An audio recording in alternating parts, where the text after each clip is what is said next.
Hello and welcome back to Trashy Trashy, the podcast that takes you on a dumpster dive of garbage people and trashy news stories. I'm your host, Erica Curry. And I'm your other host, Cassandra Cardenas. Now, Cass, I'd love to know, why are you trashed this week? I'm trashed this week because I used to smoke a very specific cigarette. They are called Camel 9s. When you open the box, it smells like chocolate. If you're an idiot and try to tell yourself that it smells like chocolate. And the box packaging was marketed to teens like me. It was black with pink writing, pink foil, a little pink line around the cigarette. They were my pink cigarettes. They were my chocolate cigarettes. I smoked them happily. I loved it. I was so fucking cool with my Camel 9s. I don't think they make Camel 9s anymore. I think most of us moved on to Camel Crushes, because it was more of like a group cigarette, because like some people smoked menthol, some people didn't. So the Camel Crush was the perfect cigarette. And so we had to jump over to that. And that was probably the demise of the Camel 9. I do not smoke cigarettes anymore, for anyone who's wondering. Ooh, those Camel 9s, baby. What I wouldn't give in these rough times for a pack of Camel 9s just to smoke and forget. That's amazing. Why are you trashed this week, Erica? I refuted a $3 charge on Postmates. I ordered Mexican food from one of my favorite Mexican eateries in Los Angeles, trying to support local restaurants. And I ordered chips and salsa. Mm-hmm. And I only received the chips, no salsa. So I refuted the $3 charge. Wow. And they said, here, we'll give you $1.50 credit, you asshole. Because you still got the chips. Just deal with the rest of it. But I was pissed. So you got a Mexican food order that had no salsa whatsoever? None. Oh, wow. That's rough. Do you remember near like the beginning of the pandemic when like everything shut down, right? And then they started kind of like some stuff stayed open for takeout the best that they could, but everything was like really fucked up, that like nightmare time. Different from this current nightmare time. I remember ordering takeout from this spot that was near my old apartment and trying desperately to support them. And like, I ordered like a burger. They called me and they said, hey, just so you know, we don't have cheese. We're out of cheese. And I said, no big deal. I'll take it anyways. I don't need cheese. They called me back. We don't have tots. I said, all right, well, I'll take fries. That's fine. Like, I'm just trying to support. And then I pick up my burger and I get home and it's just lettuce in the box. There's a burger in there, but it's just lettuce. And I called and I said, hey, I didn't want and I'm not talking a lettuce wrap burger. I'm talking just taco lettuce, essentially. I'm like, I didn't want this lettuce. And then the guy was like, hang on one second. And then he starts like yelling in Spanish. And he goes back on the phone. We're out of buns. I didn't know that, but we were out of buns. I'm really sorry. What can I do? And I was like, nothing. Just like, you're doing your best. Doing your best. So bad for him. I was like, I'm just going to eat this fucking like meat patty on taco shreds and that I paid $15 for. I'm just going to shut my mouth. It was rough. Cass, I have a correction from last week. Uh-oh. What'd you do? What did I do? I did some fact finding and some verifications. Okay. And we did, in fact, bury my grandfather with a cell phone. No. But we took out the battery because we joked about him butt dialing us from beyond the grave. And it did not, in fact, happen. Thank God. Okay, this has been fucking me up. People have been writing me on Instagram about this, like teasing me about this, and I just like, I'm not even gonna lie to you. I've been so freaked out about this that when you started with but we took the battery out, and then I was like, and then you still got a call? That's what I was kind of expecting for that to go. No, I correct myself. It was a false memory. I think we joked so much about it that it became a memory. Oh my God. I can't even believe you joked about that. If you got butt dialed as much as we did by my grandpa while he was alive, it made sense. Oh, Jesus. We're a morbid family. No kidding. My goodness, what are they teaching you guys in Oklahoma? And I feel awful because I called my dad on 9/11 to ask him about that. I was Hey, like, Dad, hey, happy 9/11, never forget. Did Grandpa... I didn't put the two together that's what I was calling, but I was, I said, hey, I have a weird question for you. And he was like, he took a sigh. He was ready. He was ready for some deep philosophical question. And I was like, did Grandpa butt dial us? And he was, I'm going to go back to my migraine. And no. He's like, I've got ABC on tube watching an hour-long special about Twin Towers going down, and you're asking if your grandpa dialed us from the grave? No, Erica. No. Yeah, it was... I had to contact multiple family members, but All of them you contacted on 9/11? all on 9/11. Oh, boy. That's why I'm trash. Yeah, man, that's trashy as fuck. I just didn't put it together that's people would be, yeah. Why are you trash this week? Because I contacted multiple family members on 9/11 for something that didn't matter. That's Sums fair. It up nicely. That's fair. And you and I giggling about 9/11 is definitely why we're trash together as a collective. That goes for you too, listener. You little piece of trash. You little garbage person. You little crumpled up piece of paper, you big old cutie. Trash. You little raccoon peeking your head out of the dumpster saying, leave my trash alone. Hey, you leave me alone. I was just giggling. I forgot about 9/11. Never forget. All right. I did. Speaking of people that we should forget. Should we get in our first story? We should get into our first story. Aaron, oh Aaron, what are we going to do with you? That's an Aaron Carter lyric, right? Yeah, sure. Aaron, oh Aaron, what are we going to do with you? Anyways, doesn't matter. So according to page6.com, Aaron Carter is set to make his first foray into porno with a live adult cam show on Friday night. So last Friday, allegedly, he went live. Yes. We are recording this on a Saturday. So on 9/11, Aaron Carter went live. That is such garbage. I'm sorry. 9/11 is not funny. It's not funny. It's not funny. It's so fucked up. Okay, so during this cam show, it streamed live on Cam Soda. The 32-year-old Aaron Carter, or as page 6 refers to him, the 32-year-old Aaron's Party singer, will eat bananas teasingly and peel some with his feet. See, this is the stuff that I was thinking about doing to make money. I was like, oh, will I make money on OnlyFans if I make food with my feet? Uh-huh. And now Aaron Carter, avid listener to Trashy Podcast, is now taken my idea. You know what? I think that there's a seat at the table for everyone. That's nice. That's nice, Erica. You're right.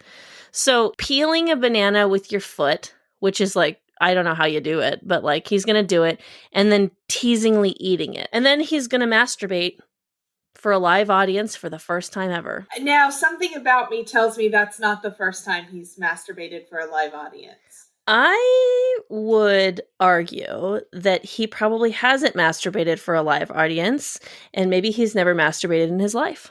Okay, no. I disagree. All right, fine. Aaron Carter has masturbated. We'll say it here on Trashy Podcast. Aaron Carter has masturbated.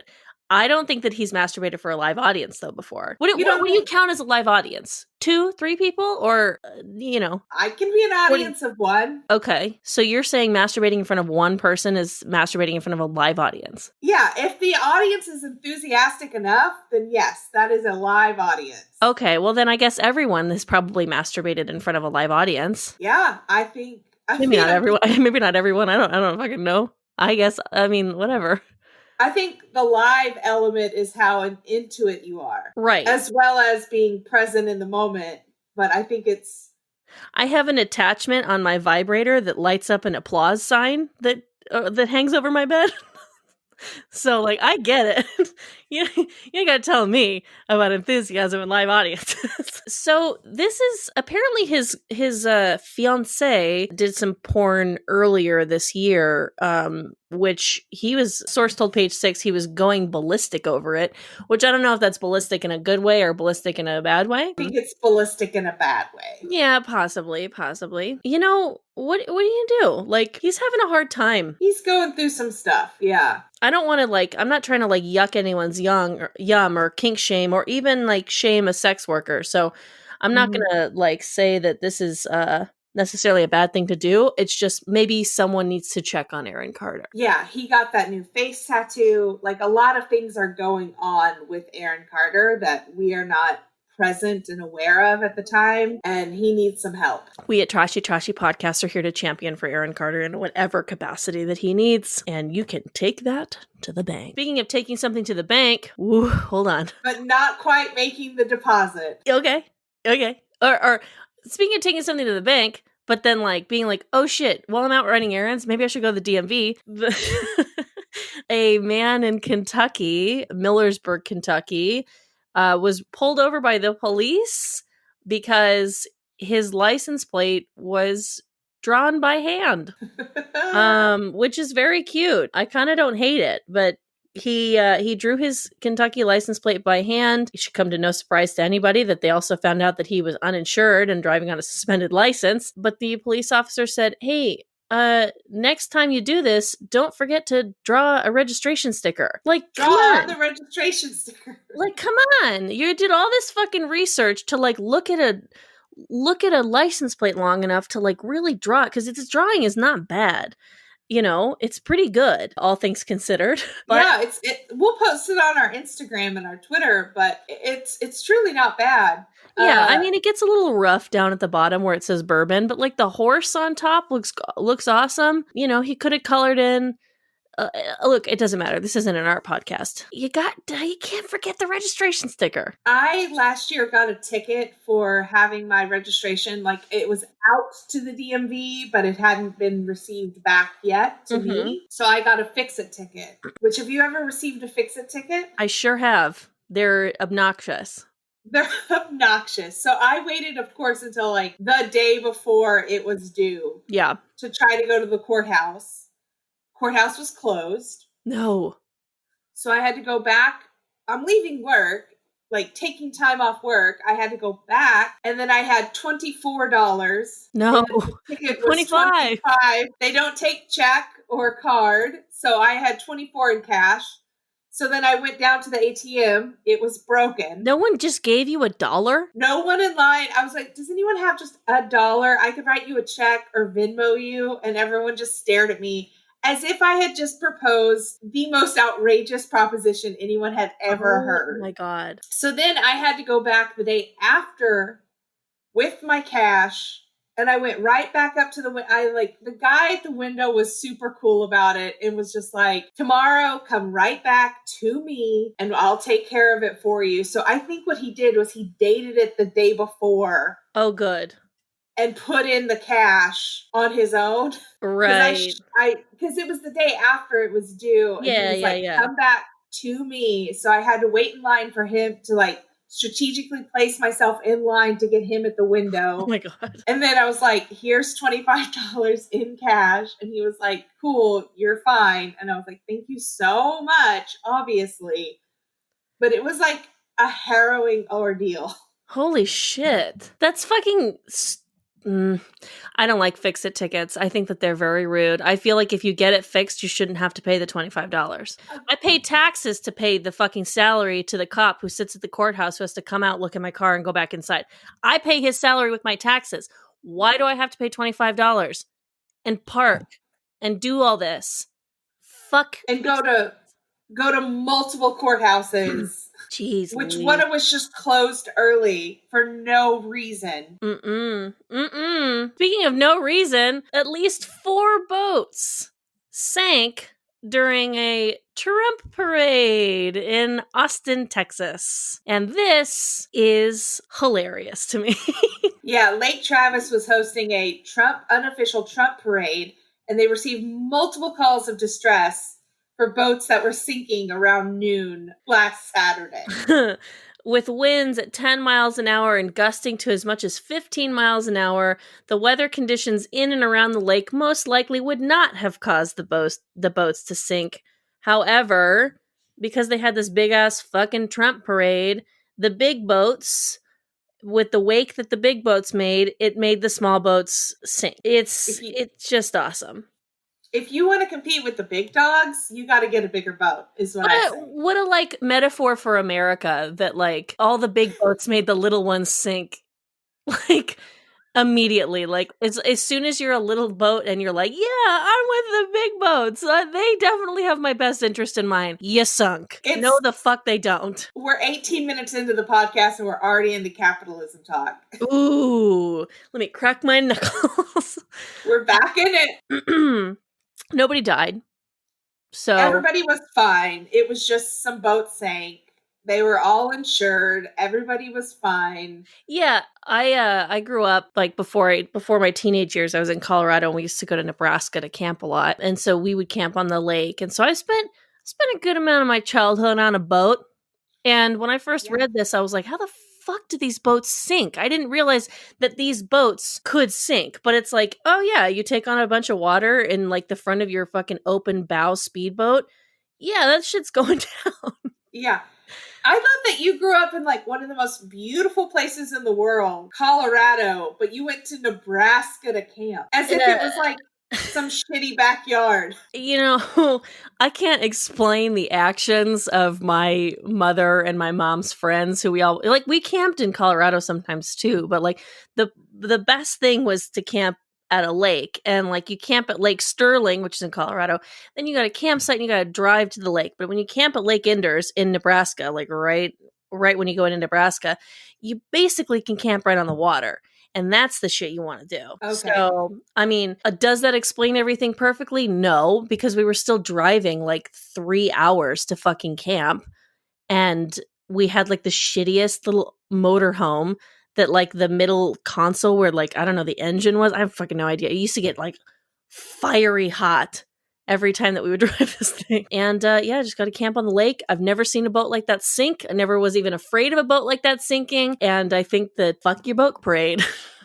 My dad used to have, like, speedboats, and he would flip them or sink them on a somewhat regular basis before I was born. What? Yeah, my dad we grew up on the lake as well. Like, we grew up skiing and sea-doos and boats and pontoon boats and, you know, all sorts of boats. But before I was born, my dad had a speedboat that, like, he sank a couple times. And then when I was born, my mom was like, crack knuckles, guess what it's time to sell? That fucking speedboat. That, like, in my head and in my heart, I feel like that was, like, the day that your dad lost his nickname Lightning. You know? Yeah. Yeah. Skinny Lightning Curry. You're the oldest? Yes. Okay, so yeah, you were the catalyst to sell the boat. Oh, everything bad is my fault. I feel. Oh, no. Shit. Shit. Everything bad that happened to my parents or their marriage is, like, somehow tied back to me. I see that. I get it. Regardless of what my therapist says, that it's not my fault. Yeah, like, of course. Yeah, but it really is, ma'am. Luckily, I am the youngest, so I already, like, I just kind of, like, showed up in, like, the shit soup, and my older brother can take all the blame for everything. As he should. Yeah, good. So, speaking of taking the blame, that was pretty good, right? Yeah, it was pretty great. All right, cool. I just gotta check in and make sure that, like, Yeah, pretty good. Because you're, like, the master of it. So, according to Consequences of Sound, Erica's favorite website of all, Joe Exotic, the Tiger King himself, is begging Donald Trump to pardon him in a 257-page letter because Donald Trump definitely will read 257 pages ever. Write that on a Post-it note if you want it to get read, Joe. No fucking shit. 257 pages? You know who wants to read this? Me. I want to read this. Every detail. I would read the fuck out of this. I want to, like, go on record. I do not like Joe Exotic. I do not like the Tiger King. I watched it. I ate that shit up with everybody else. And Joe Exotic is the villain of that story. I know everyone's like, Carole Baskin, fucking bitch Carole Baskin. Carol Baskin is a cunt in her own right, but like the villain of that documentary is Joe Exotic. I think the real villain is Doctor Ansel. Doc Ansel. The guy who looks like if Ed Hardy like came. Because I have not yet been recruited to his tiger sex cult. So Doc Antle. No, then we're talking about different people. I'm talking about the Ed Hardy like jizz guy is like the guy who bought. You're right. Doc Antle is fucking scary. Doc Antle is. I'm angry that I was not recruited into his tiger sex cult because it sounds like if I had met him once, I would have obviously joined. So think so. You like big 100%. Cats, Erica? Can I tell you a story that happened to me in high school? Please do. Listeners, are you okay with her telling a story? Okay. Thanks so much for supporting me on this tangent. I was doing a thing in high school where I stayed in a hotel for a week with chaperones, where I paged for the House of Representatives, where I basically was like a little errand boy and then got to do a mock legislature for the state government. Okay. So I'm like 16. I drove myself there. They let us, have our nights, but then like at 11 p.m. they like taped us into our rooms so we couldn't leave. Taped? Yeah. If the tape was broken on your hotel room, you got in trouble and got sent home. Okay. So one of the nights... I'll let that go. 2005, 2004, whenever this was. I'll let that go. So one of the nights when we were like allowed to hang out in the hotel, this guy said, hey, and we don't know him, just a fucking stranger in this hotel, was like, hey, do you guys want to see something? No. And we were like, yeah, of course. Like me and my girl roommate, and we go into his stranger's hotel room and he has a baby lion and he lets us hold it. And then he puts a rag over their face and scrunches it and then pulls it away so that it's looking directly at the camera. And we got to take pictures with baby lions in this stranger's hotel room. And I am not 100% convinced that it was not like some illegal big cat ring or like circus folks. What do you mean you're not? Of course that's what it was. What the there's no other scenario where that's not where it was. Of course it was an illegal thing. That they just invited two 16-year-olds into their hotel rooms and we willingly went like morons. I am shook at that story. As an adult, I'm scared to fucking death for me. As a kid, that's how my thought process was. I was like, thank God I have Erica. Thank God Erica wasn't sold into sex trafficking that day. No shit. I can't, of all the stupid things I've done, but I have this dope photo with the little baby, big cat. I'm gonna need to see that. Next time I go home, I will dig through the scrapbooks and find that photo. Holy guacamole. That's fucking stupid. I love that so much. I like, who even cares about the story at this point? No, let's get back into Joe Exotic. That was the story.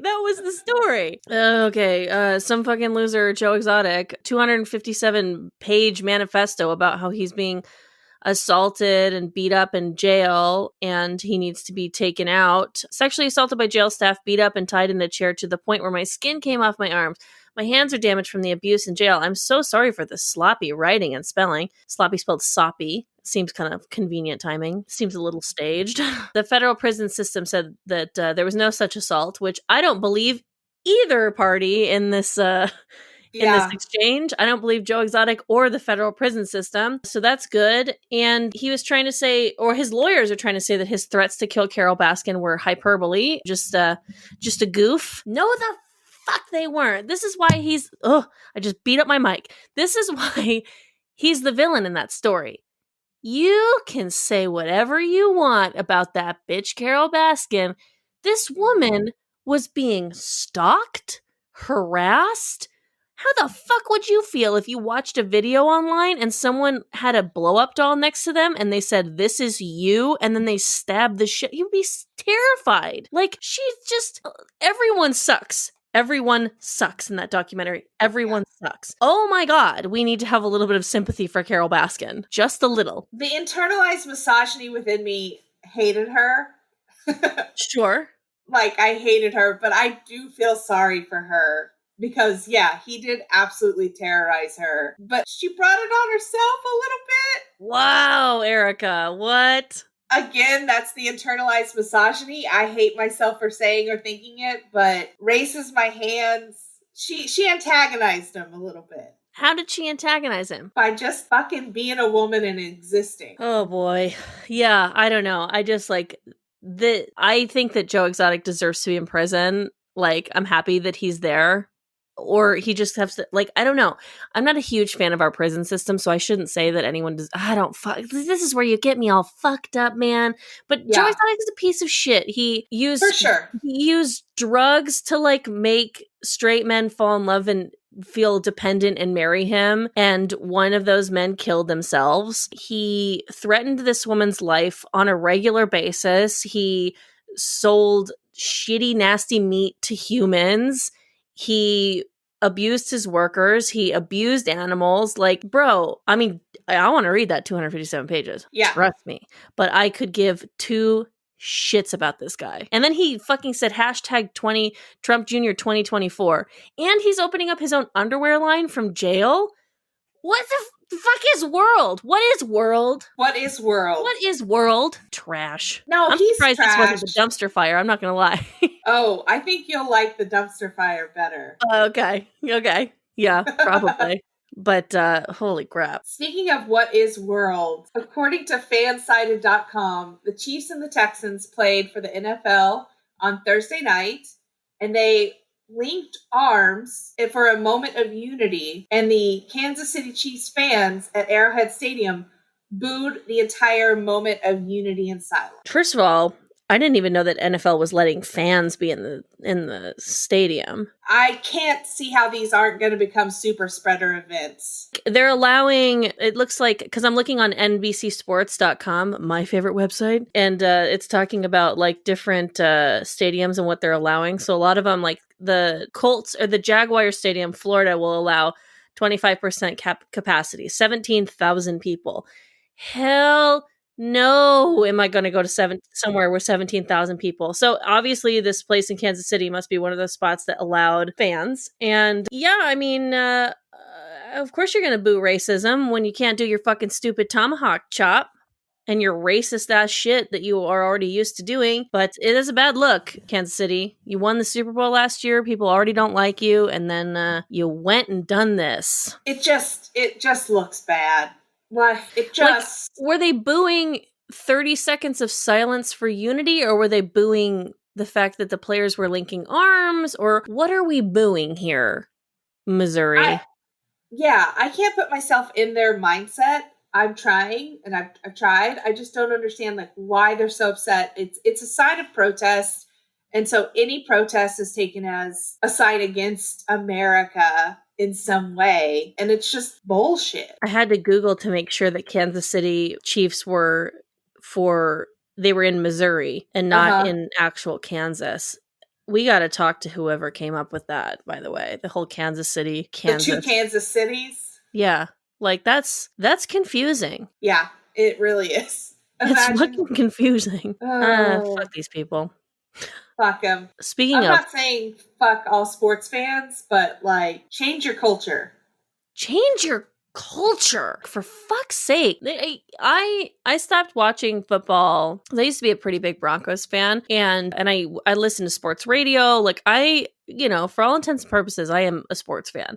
And I stopped watching football when Colin Kaepernick was doing the kneel thing, which I thought was awesome that he was doing that. And people were like, I'm boycotting the NFL. Fuck the NFL. I'm boycotting this shit because of Colin Kaepernick. And in my head, I said, this is why you're boycotting the NFL? Like, fuck you. You know what? I'm gonna boycott the NFL too, because I don't want to do this shit either. But I'm not doing it because of Colin Kaepernick. I think what he's doing is great. I'm doing it because you guys have no problem letting rapists and murderers and fucking all these people like who've got all these allegations and terrible things happening to them. You're letting them play, maybe a 3-game suspension here and there, people cheating, all these kinds of things. We're good with that, but we're not good with one guy taking the knee. Fuck you. Fuck the NFL. Fuck you, fuck you, fuck you. And I know Roger Goodell is trying to make nice now, and he's trying, Roger Goodell being the commissioner of the NFL, he's trying to like fix things now, but it's kind of like, I don't know, like my life's been okay without football. I got baseball, I got other sports. I can't say I don't care for the NFL. I think like the abuse that we put on their bodies is ridiculous, and like the amount of CTE that's going around. Yeah. I think football is a horrendous sport, and I'll say it, boring to boot. Woo! But I said it. It's like a gun or a knife fight. So like basketball is a knife fight. You're in close proximity. You're constantly moving. And where like football is like an explosion of power every once in a while. With the pauses and the downs. It's just not for me. I guess I get it, although I personally think that basketball is boring until like the last like 2 minutes. Mm-hmm. So, I mean, are we ever going to agree, Erica? I don't know. I've enjoyed the NBA bubble is all I'm trying to say. Okay. That's fair. We'll see. I mean, we'll see what the players and how the NFL does. I will say that the NFL probably does not stand alongside these fucking Chiefs fans who were acting like losers. Speaking of acting like a loser. According to Consequences of Sound, Erica's favorite website. I can't seem to get my news from anywhere else.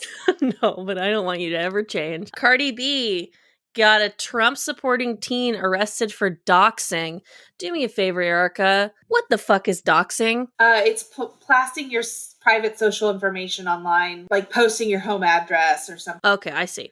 So I think I kind of knew that, but I didn't know. I was getting it confused with that thing that people did where like you would call over a SWAT team to someone's house. Oh, which is very illegal, and someone got killed doing that.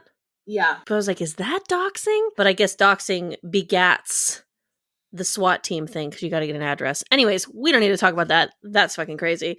So Cardi B had a nice little cringy interview with Joe Biden. And I say cringy with love, but it's a little cringy. And she was talking about how, well, no, not in the interview, but like she recalled getting a Trump supporting teen arrested after he revealed her home address on the internet. Encourage people to put it on fire. Yeah. That she...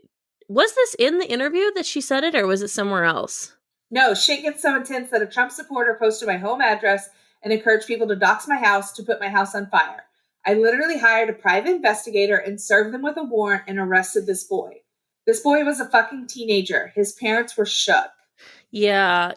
See, I get sad when I think about that. I get like that the internet is such a scary place that you've got like your most aggressive, like MRA, like the most aggressive group of people seem to be teenage to young adult white men. Yeah. And I kind of just like, it's like in Good Will Hunting when it's like, it's not your fault. It's not your fault. It's not your fault. It's not your fault. It's not your fault. It's kind of like, I feel like a lot of those kids could maybe use a moment like that, because they're just so aggro and all they get is YouTube and all these aggressive like things kind of encouraging bad behavior and making them so beyond angry that they suddenly like wake up one day and they're 30 and they go, holy shit, I was a piece of shit. Oh my God, fuck. You know? Yeah, I mean, I haven't seen Good Will Hunting, but I agree with everything that you've just said. It's not a great movie.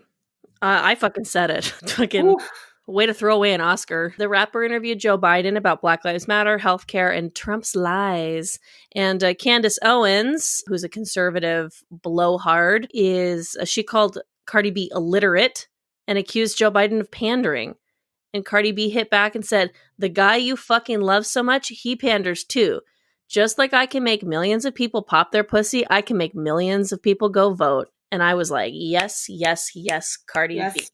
Green. Love that. So yeah, Cardi B's like a big old Biden stan now. I mean, I loved her interview with Bernie. I didn't see it. Oh, it was pretty great. But I also watched the Joe Biden one, and she holds him accountable. Yeah. No, I mean, didn't- I didn't like Cardi B for a long time. I found her to be like, I would see her on like late night talk shows and stuff like that. And I kind of felt like her whole thing was a little bit of an act, you Mhm. know? But she's kind of like, in the same sense that Jonathan Van Ness is someone who's very like out, like, and like big and loud and all these things, but he's very smart. I kind of feel like Cardi B is the same, where it's like, okay, these people are unapologetically themselves but Mhm. also smart, and I need to like give people more credit and like see these famous people as like more three-dimensional people. So Yeah. for that I am sorry, Cardi B. I thought you You were know just what? annoying. You know what? That means the world to us Cardi B stands, if you will. Have you always been a Cardi B fan? Yes. Nice. Yeah, I mean her music has always been good. It was just one of those things where I'm like she's like this is all fake. This isn't real. Like this is not she's not a person. She's like DJ Khaled. Like this isn't working for Mhm. me. But now I'm like, "Oh, nope, this is just who she is. I should go fuck myself. And also this bitch is smart." And I'm like, "Okay, great. Fair enough.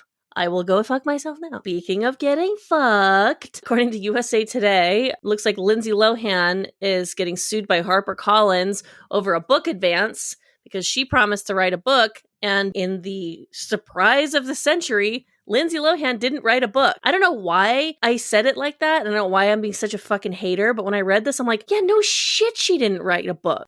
Like, what did you expect? She doesn't have a lot of follow through. She doesn't. She just really doesn't. So she got an advance of $365,000.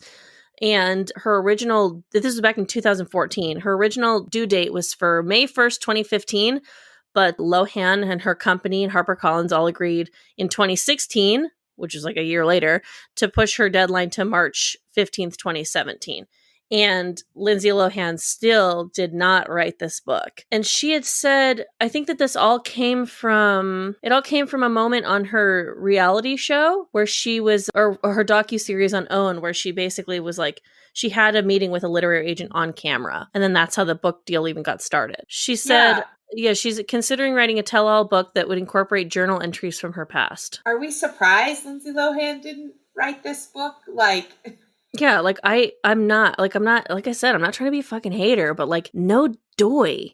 Like Lindsay Lohan is not in the position to write a tell-all book about herself. She's in the Mykonos, just fucking just doing other weird stuff. She's in the UE doing like yacht girl stuff too.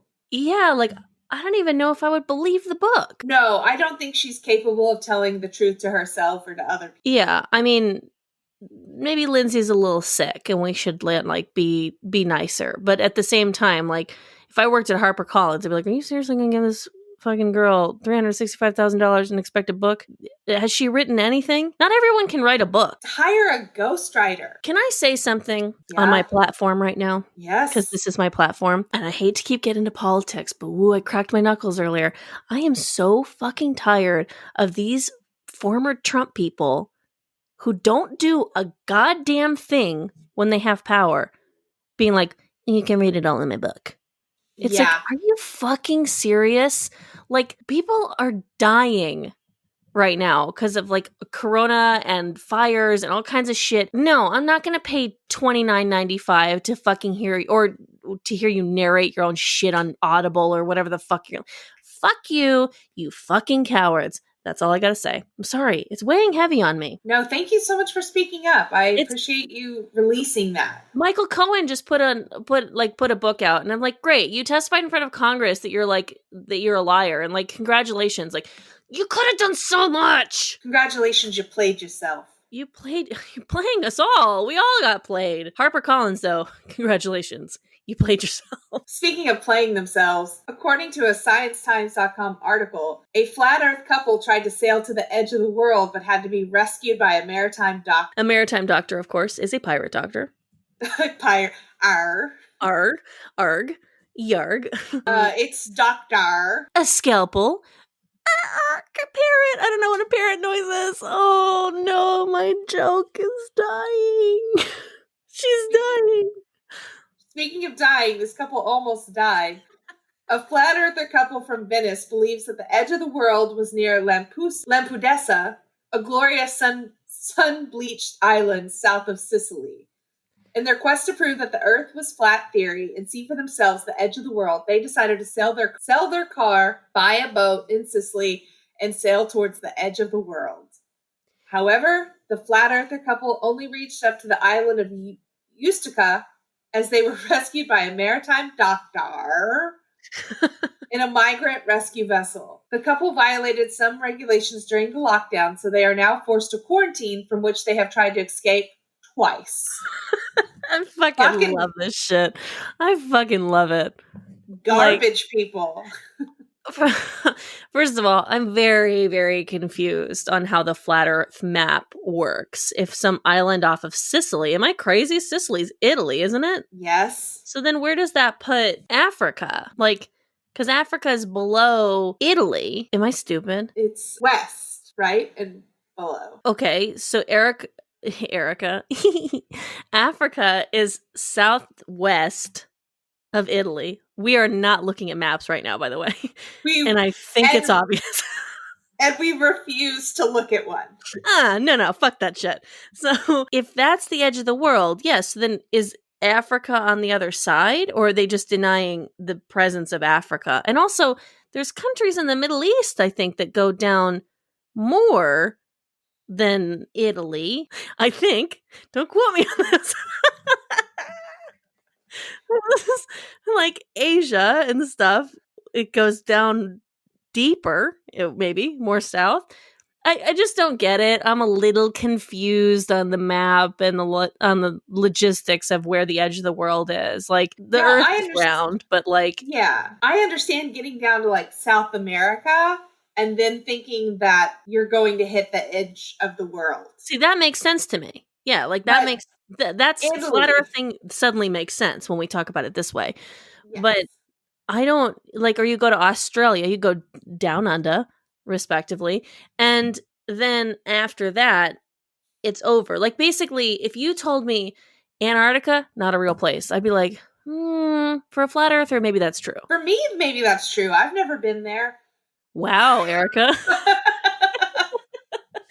So this couple who got lost, they got lost they were using a compass, which is refutes everything that they believe because compasses don't work. In a flat Earth world. But my favorite part of the story is the fact that they tried to escape quarantine twice. This just seems like a ragtag little group of just weirdos just trying to get out. Like I just chef's kiss. Love two crazy people trying to escape quarantine twice. We gotta see the edge of the world. We'll be the ones that prove it. Yeah, like this is bigger than all of us. Have you watched Beyond the Curve, the Flat Earth documentary on Netflix? I feel like I started it and then I was kind of like, not today, Cassandra, not today. Yeah.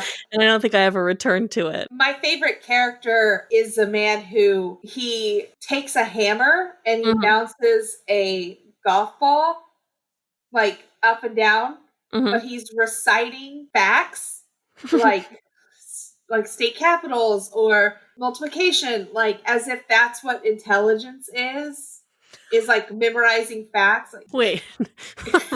So he's got a golf ball and a hammer. And he's a standard hammer? Yeah, and he's bouncing like a golf ball. And just basically doing the Animaniacs. Thinking that that's what like intelligence is. And it blew my mind. How do you remember all these facts and have this kind of hand-eye coordination if you're not completely open to everything and smarter than everyone in the world?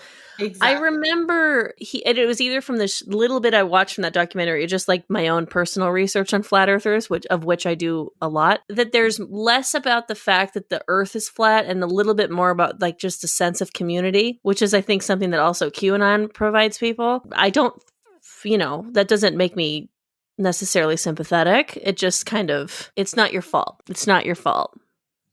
It's not your fault. I'm going to go with it's a big your fault. Fair. I'm going to go with it's a big old your fault. Guess what happened, according to People magazine? Noted Scientologist Kirstie Alley came out against the new Oscar rules. Jesus Christ, Erica. That was such a good guess. That's exactly what happened. Really? Yes. I was taking a swing. Wow, that was so specific and correct. So, according to People magazine, Kirstie Alley slams new Motion Picture Academy diversity requirements as a disgrace. The Academy of Motion Picture Arts and Science. Sorry, there's no scientists involved. And I think I just proved that by not being able to read. I work alongside scientists, and I think it shows. They announced new changes to the eligibility requirements for the top prize at the Oscars as part of its new inclusion standards. And all these things will go into effect 2024. But essentially, the new guidelines say for Best Picture eligibility, films must meet 2 of the 4 standards. So under the new guidelines for Best Picture eligibility, films must meet 2 of these 4 standards: on-screen representation, themes and narratives, creative leadership and project team, industry access and opportunities, and audience development. Why the Academy is waiting this long to have some fucking standards for their movies is a little shocking to me, especially this standard of audience development. I think it's a healthy response to Oscar So White. Yeah, for sure. I think it's healthy. But Kirstie Alley said in a since deleted tweet, "This is a disgrace to artists everywhere. You can imagine telling Picasso what to put in his fucking paintings? You people have lost your minds. Control artists, control individual thought." Oscar Orwell, she said. Cool. "I've been in the Motion Picture Academy for 40 years. The Academy celebrates freedoms of unbridled artistry expressed through movies. The new rules to qualify for Best Picture are dictatorial and anti-artist," she added. "Hollywood, you're swinging so far left, you're bumping into your own ass." Yeah. Someone responded to that, said, "Well, cis," spelled CIS, "given your career or lack thereof, this won't impact you." Which is very funny. If you don't like diversity, I still think you should be quiet. This could have been solved by Kirstie Alley kind of just angrily screaming this at her therapist and not tweeting about it as if this is I don't know. It's well, whatever. No press is bad press. I mean, it doesn't raise her image one bit. No one's going to think "Oh yeah, I forgot about Kirstie Alley. Maybe I should." That is some garbage people shit. Erica. Yes? Are you ready for the dumpster fire of the week? Oh, I can't wait. But speaking of fires, can I tell you a brief story? 100%. Make them fucking wait. Make them want it. Before we get into the dumpster fire of the week, I received a work email from someone that told me to, quote, "fuck off and die in a fire." You? Yes. Wait. What? I sent an email to somebody, and their response from outside of my company, no one within my company said this to me, a stranger told me to, quote, "fuck off and die in a fire," and that they hope I have a career as a bank teller next, which is rude to bank tellers. I need a little bit more context. What did your email say that prompted this response? Or is it too inside baseball? It's a little inside baseball, but my job is to ask people if they would like a new job, basically. And so I sent a very So then this guy was like, "fuck off and die in a fire." Yes. Holy fucking shit. So they're not doing okay then? They're not taking the pandemic well. If that is your response to, "hey, would you like a new job that probably pays more and is better?" Tight. Speaking of jobs. This is a dumpster fire of the week. Man, your stories are better than the actual stories. Whoosh, whoosh, whoa! Whoa, Goofy! It's the dumpster fire of the week. Disney edition. Now, Cass famously does not down with Disney adults and Disneyland. I do not like them. I don't trust you. And here is some ammunition to her fire. So according to the Daily Beast, Workers reveal that Disney is covering up its COVID cases. Adoy. Workers were and their worried spouses revealed to the Daily Beast that Disney is not only underreporting its COVID cases, but clearing COVID positive employees to return to work. This is bad. This is real bad. So it sounds like from the article that it's taking mostly place in Disneyland in Anaheim, California, which is, traffic, no more than an hour and a half, 2 hours away. Also famously known as the city that I was born in. Famously. That's actually the marquee when you enter Anaheim. Yeah. Cassandra Cardenas was born here. Watch out for heroin needles. Disneyland is right on the right. Enjoy. So, yeah, they opened up the downtown Disney district, which is essentially it's not in Disneyland. It's right outside of Disneyland where you can, buy Disney shit, perhaps go see a movie and have a nice meal at a rainforest cafe. But there's no testing or temperature checks or really anything happening for downtown Disney. And so a lot of people are getting fucking sick. Four sources familiar with the matter told the Daily Beast that Disney has kept the number of positive cases at the district under wraps, alerting unions only to positive test results of their members, often days after, risking further exposure and leaving workers to guess for themselves why colleagues disappeared for days at a time, or why 11 people out of a 12-person horticulture irrigation team didn't show up for work for a full week. Can you imagine just mysteriously 4 people that I'm saying 4 because it's like this is a smaller, I'm just trying to scale it down because I don't think either of us work with this many people. Just imagine just 4 people disappeared. Just gone. With no explanation. I think I was the leftovers. Just gone. The leftovers. That's exactly what I was thinking. Justin Theroux could literally fuck me through a window and where I would fall to my death after. That's how I feel. Every time you say it, I think of the president of Canada, even though I know that that's not who we're talking about. I know who exactly you're talking about, but Justin Theroux, that's his name, right? Yes, you're saying it correctly. The guy from Canada is who? Someone else Theroux? Or is it Justin Theroux? Oh my God, hold on. Prime Minister of Canada. Justin Trudeau. Okay. Yeah. Ooh, that was a close one. I get him confused, but I know exactly who you're talking about. And yes, he could spit on me while I was on fire and I would still want to bang him. Yeah. Yeah. Well, actually, spitting on you while you're on fire is a nice thing. Are you saying he could just watch you burn and you'd be like, watch me burn. Fuck me. So all this COVID information in Disneyland is coming from word of mouth only, which is not to downplay it. It's to say that Disney is trying to fucking not talk about this shit. And the only reason that these people know that this is happening, by these people, I mean the workers at Disneyland, they only know because they're speaking to each other. And now there's a woman who is married to one of the Disneyland cast members because if you work at Disneyland, you are under contract to speak to the press. You can't talk to the press about what's happening. So this guy's wife I think it's a guy. It might be a woman's wife. We don't know. It's all anonymous. She's been reaching out to, obviously news outlets, Gavin Newsom, the city of Anaheim. Gavin Newsom, our governor, has not responded. And the city of Anaheim was like, oh my God, that's crazy. We'll look into this. And then the next day was like, we can't wait for downtown Disney to be open. Yay!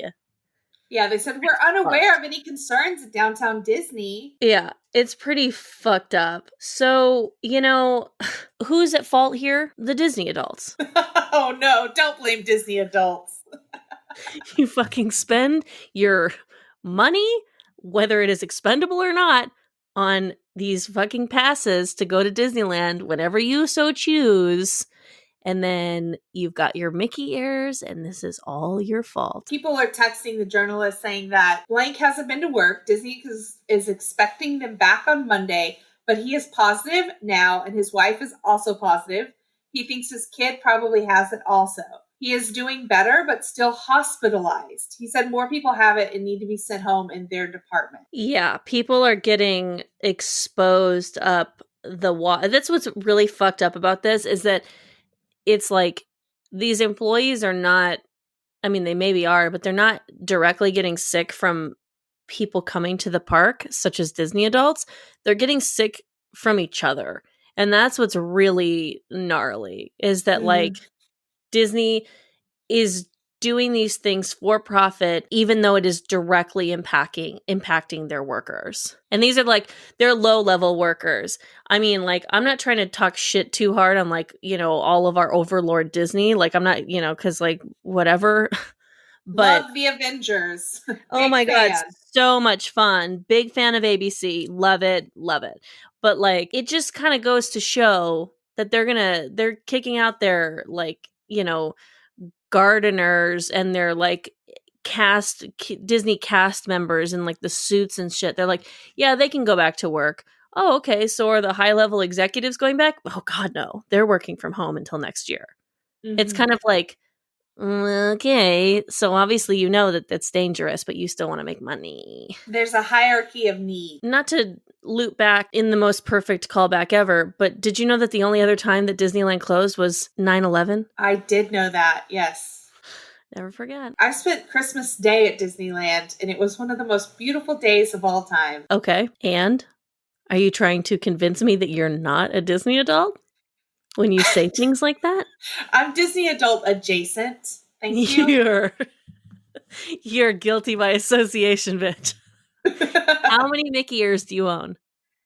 Just one set. What do they look like? They're the classic, like, old school Mickey Mouse Club, like the round cap with the name embroidered. So it's not a headband. You have the cap with your name on it. Yes. Okay. And it was a gift. Someone bought it for me. Another Disney adult? A Disney adult bought it for me. Mm-hmm. Saying welcome. Here's your initiation. Yes. And then they burned off your fingerprints. And they took a vial of blood, and then they gave me the ears, and it's been perfect ever since.